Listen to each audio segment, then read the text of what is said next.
Hello YouTube. Sitting here at work waiting for third shift, to go on duty. Put the blinds up so no one can see me talking on the phone. Still get self-conscious about that. But wanted to talk today just for a few moments really about something that kind of irked me and bothered me. What we have going on right now at work, we have a couple of rule changes, so on and so forth with the dress code. Now they're requiring some sort of protective toe, whether that be a steel toe or composite toe boot. Now that is understandable from a liability standpoint.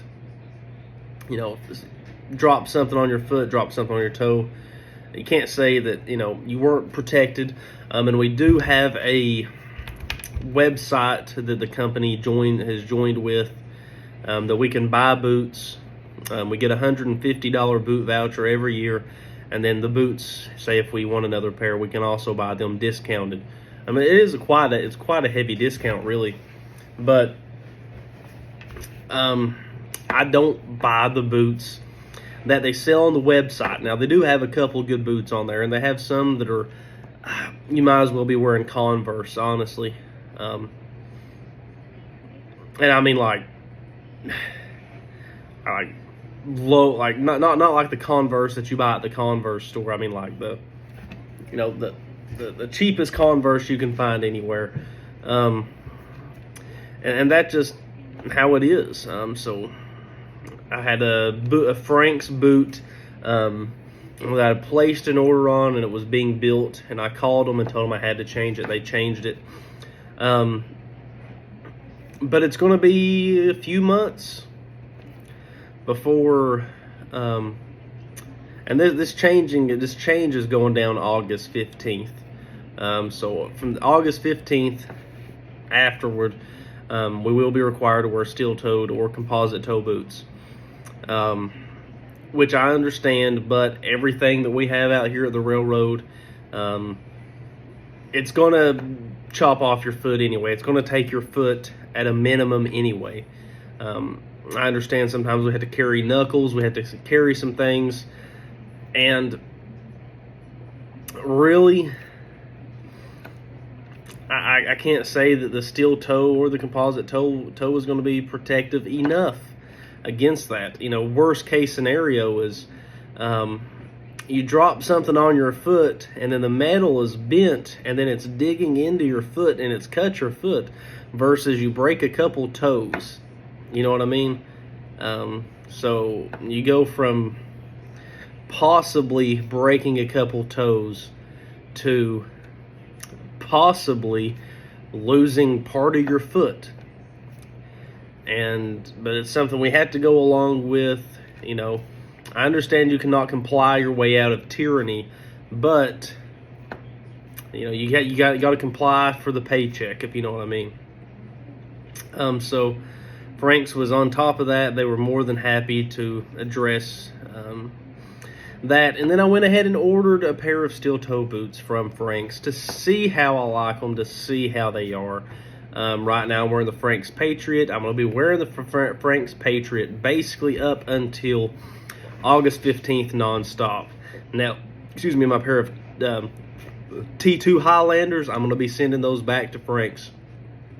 I'm probably going to wait until I see that I like the steel toe, because I got composite toe in the pair that I'm having custom ordered and custom built.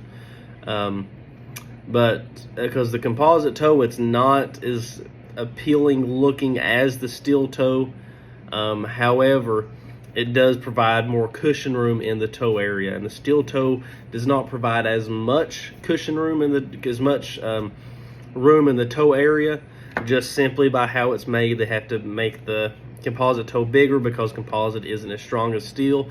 And I know there's going to be some people out there, some Glock guys, they're like, oh yeah, composite is just as strong as steel. No, it's not. Quit lying to yourself.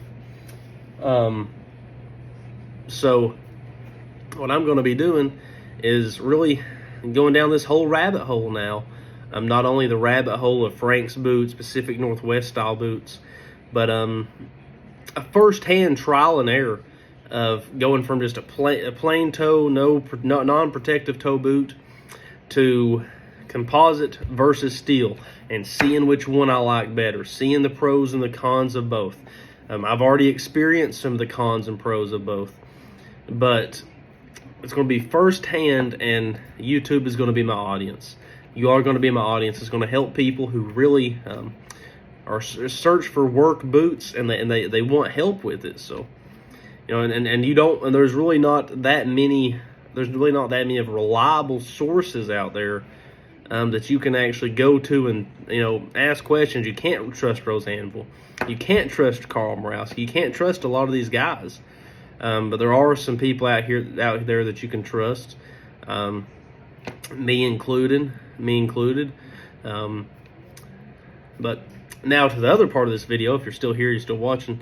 As many people know, I was engaged. I was supposed to get married, and I didn't.